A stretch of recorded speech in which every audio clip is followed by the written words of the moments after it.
আগামী 26 এপ্রিল আসছে দিন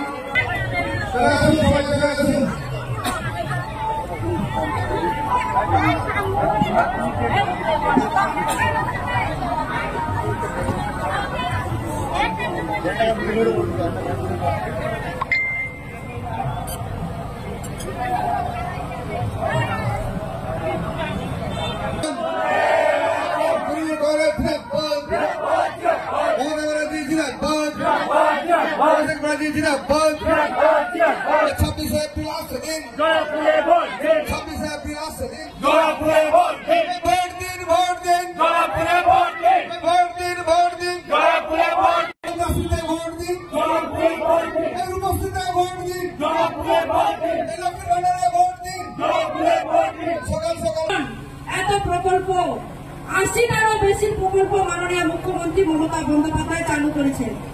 আজকে আমার ছোলা স্কুল আছে, বই খাতা ব্যাগ থেকে শুরু করে মিড ডে মিলের খাবার থেকে শুরু করে ছোয়ালাফের স্কুল যাবে হাঁটতে হাঁটতে বেড়ায়। এনে তোমার এমএলএ আছে গৌতম পাল, তোমার জেলা পরিষদের সদস্য প্রধান উপপ্রধান, আমরা কত কাজ করছি, কত রাস্তাঘাট পানীয় জল। এই নির্বাচন খুবই গুরুত্বপূর্ণ নির্বাচন। এই নির্বাচনটা আপনাদের বাড়ি বাঁচানোর নির্বাচন, আপনাদের জমি বাঁচানোর নির্বাচন, আপনাদের চাকরি বাঁচানোর নির্বাচন, আপনাদের সরকারি সুবিধা যেটা পান সেটা বাঁচানোর নির্বাচন। কেননা কেন্দ্র সরকার সিএএ চালু করতে চাইছে। সিএএ সম্বন্ধে একটু বলে দিই, সিটিজেন অ্যামেন্ডমেন্ট অ্যাক্ট, নাগরিকত্ব। যখন আপনারা আবেদন করবেন সিএর জন্য, তার মানে আপনারা ভারতবর্ষের নাগরিক না, আপনারা নাগরিকত্ব পাওয়ার জন্য আবেদন করছেন। আবেদন যখন করবেন তখন আপনি যখন নাগরিক না, আপনার নিজের বাড়িটাও নিজের নেই। আপনি কোনো সরকারি চাকরি করেন সেটাও আপনার অবৈধ চাকরি, আপনি কোন রকম সরকারি সুবিধা পাবেন না। আসামে দেখুন সিএএ লাগু হয়েছিল, 650টা ক্যাম্পে 13.5 লক্ষ হিন্দু ওই ক্যাম্পের শরণার্থী রূপে তারা ওখানে জীবন ব্যতীত করতেছে।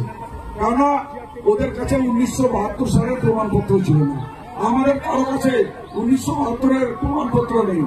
সেই জন্য আমাদেরও অবস্থা ওইরকম হতে পারে, কিন্তু একমাত্র মমতা বন্দ্যোপাধ্যায় আছেন যিনি সিএএর বিরুদ্ধে লড়ছেন। পশ্চিমবঙ্গে সিএএ এনআরসি লাগু হতে দেবে না। আজকে পশ্চিমবঙ্গে উন্নয়নের বন্যা বেড়ে গিয়েছে।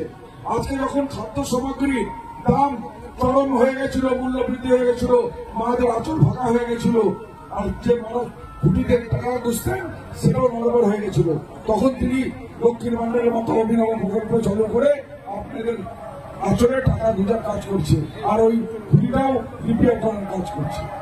একটা জিনিস মনে রাখবেন, বিজেপি শুধু ষড়যন্ত্রের রাজনীতি করে, বিভাজনের রাজনীতি করে। আজকে বিজেপি কখনো হিন্দু মুসলমান, কখনো রাজবংশী আদিবাসী, আর এবার তো করে দিল রামচন্দ্র আর সীতামাতার বিভাজন। অযোধ্যায় রাম মন্দির হয়েছে, আজকে আপনারা যে কোনো রামায়ণ গ্রন্থে দেখে নেন, রামের সাথে সবসময় সীতামাতার ছবি থাকে, কিংবা রাম সীতামাতা লক্ষণ থাকে, কিংবা রাম সীতামাতা লক্ষণ হনুমানজি থাকে।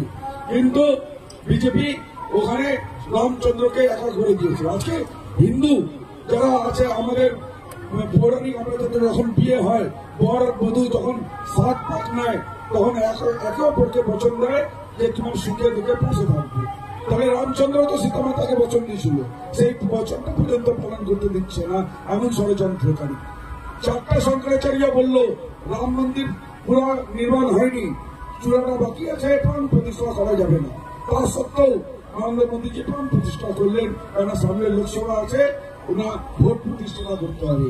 তো বন্ধুগণ, আপনারা জেগে যান, মায়েরা দিদিরা জেগে যান। যে ভুলটা গতবার করেছিলেন দেবশ্রী চৌধুরী সংসদ হয়ে গিয়েছিল, কোনো উন্নয়ন হয়নি। আজকে আপনারা পঞ্চায়েত জিতিয়েছেন, 30 থেকে পঞ্চায়েত ব্যবস্থায় উন্নয়ন হচ্ছে। করণদিঘি গৌতম জিতেছে, গৌতম 200 কোটি টাকার উপরে কাজ করেছে 3 বছর, 250 কোটি টাকার রাস্তাঘাট, যেখানে 90% রাস্তাঘাট বানিয়ে ফেলেছে। তো আমরা এটাই বলবো, তৃণমূল কংগ্রেসের উপর আস্থা রাখেন, আমার কৃষ্ণ কল্যাণীর উপর আস্থা রাখেন, মমতা বন্দ্যোপাধ্যায়ের উপর আস্থা রাখেন। এবার সবাই একজুট হয়ে ঐক্যবদ্ধ হয়ে তৃণমূল কংগ্রেসকে জেতান, আর আগামী দিনে আপনারা উন্নয়নটা বুঝে নেবেন। আপনারা আমাকে শুধু 25টা দিন আপনাদের মানত দেন, আমি কথা দিলাম আপনাকে 5টা বছর আপনাদের সাথে থাকবো, পাশে থাকবো। দেবেন তো? আমার হয়ে প্রচার করবেন তো? করবেন তো? তাহলে সবাই একবার উঠে দাঁড়ান, একবার সবাই উঠে দাঁড়ান। বাড়ি বাড়ি যাবেন তো? বলবেন তো 25টা দিন কৃষ্ণ কল্যাণীর জন্য বলবেন তো?